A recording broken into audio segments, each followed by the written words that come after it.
Mara never intended to follow her husband that evening. She only wanted to drop off the documents he had forgotten in his rush to leave the house.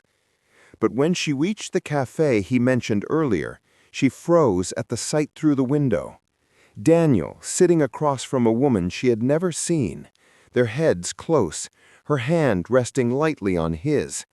The look on his face, soft, warm, intimate, was a look he hadn't given Mara in years. She stood there for several long seconds, her heart thudding painfully, before she quietly turned away. She didn't cry. She didn't confront him. She simply walked back to her car, drove home, packed a single suitcase, and left without leaving a note.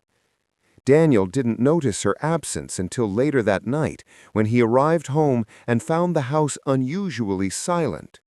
At first, he assumed she was asleep, but the moment he entered their bedroom and saw the empty closet space where her small suitcase usually sat, cold fear shot through him. He called her phone, no answer. He texted, nothing. The panic that rose in his chest was sharp and suffocating.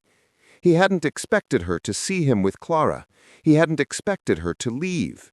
He told himself it was harmless, a moment of weakness, a conversation that meant nothing. But Mara leaving made everything suddenly real and terrifying. He drove through the city searching for her, stopping by her sister's, her favorite bookstore, the parks she liked to walk in when she needed to think.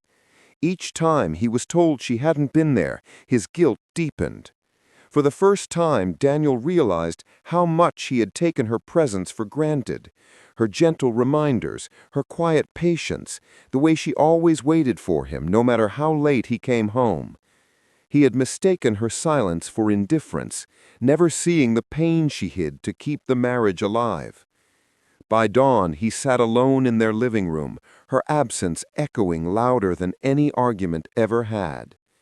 Only then did he understand that losing her was not a possibility. It was already happening, and it was entirely his fault.